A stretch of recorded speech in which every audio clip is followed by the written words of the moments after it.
ख्वाजा गरीब नवाज चिश्ती अजमेरी रहमतुल्लाह अलैह के उर्स के मौके पर सैयद शब्बीर अली चिश्ती की जानिब से सालाना महफिल मिलाद का इनेकाद किया गया।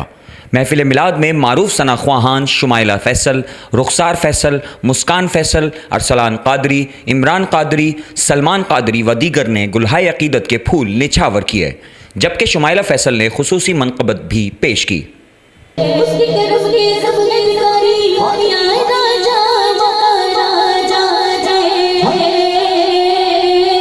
इस मौके पर महफिल मिलाद में ख़वातीन की बड़ी तादाद ने शिरकत की। क़ब्ल अज़ी दरगाह सकी अब्दुल वहाब शाह जिलानी पर चादर भी चढ़ाई गई, जबकि तकरीब के आखिर में लंगर का भी एहतमाम किया गया था। ये हज़रत ख्वाजा मोइनुद्दीन हसन चिश्ती संजीर अजमेरी रहमतुल्लाह अलैह का सालाना उर्स मुबारक की तकरीबात के सिलसिले में अजमेर में 25 जमात इस्लामी को हज़रत ख्वाजा कुतुबुद्दीन बख्तियार काकी रहमतुल्लाह अलैह की जानिब से निशान झंडा पेश किया जाता है। वही झंडा निशान मुबारक पक्का किला प्लाट नंबर 2 मकान नंबर 765 बामुकाम सैयद शब्बीर अली चिश्ती कादरी फरीदी की जानिब से दरबार आलिया सैयदना सकी अब्दुल वहाब शाह जिलानी में पहुँच के निशान झंडा पेश किया जाता है, जिसकी तकरीबात के सिलसिले में ये महफिल अरेंज की जाती है और जिसकी परचम कुशाई किबला पीर अलहाज गुलशन इलाही चिश्ती कादरी फरीदी अपने दस्ते मुबारक से फरमाते हैं कि आपको मालूम है कि ख्वाजा गरीब नवाज का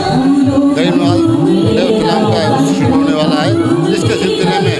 ये ख्वाजा बख्तियार काकी की तरफ से झंडा चढ़ाया जाता है, जो उसका ऐलान किया जाता है। ख्वाजा हाउस के अंदर हर साल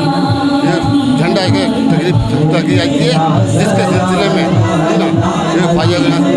और 6 तारीख को छठी शरीफ के दिन यहाँ पे लंगर का एहतमाम किया जाता है, जिससे तमाम हज़रात से गुजारिश है तो लंगर में शिरकत